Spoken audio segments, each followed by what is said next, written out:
So yon mga ple, ito binubuo na natin yung nabenta nating unit doon sa exhibit, doon sa Miramonte Sub. At yan, dumating ng hapon, kinagabihan yan, kagabi pala. Kagabi, diniliver ko rin yan, dinala ko sa Malaria. So yan, tamang buo lang kami. Tapos mamaya pag nabuo na namin yan, si-checklist na rin namin yan. Yan, tamang try na kami dyan kung gumagana lahat. And then meron tayong checklist na tinatawag. I-check namin lahat ng parts niyan kung gumagana.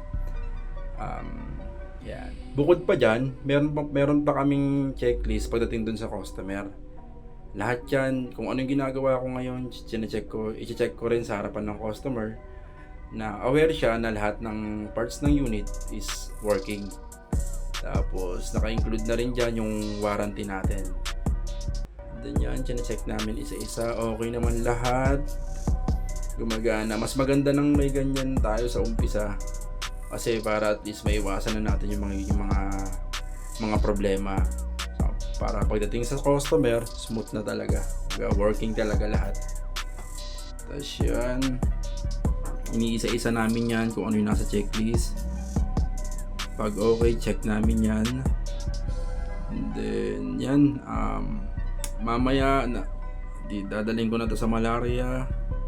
And then nakaabang na si customer doon para makuha yung unit niya.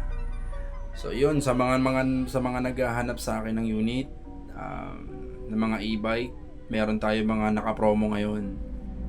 Naka-big sale po kami ngayon. And then meron pa rin po tayong home credit. Zero interest pa rin po tayo. Continuous po yun. Ayan, PM nyo lang po ako yan. Okay na lahat, na-check na naman na lahat. Tapos yan, ayan, nakuha na nila madam. Ayan yung anak nila na nakakuha sa akin. So, let's go!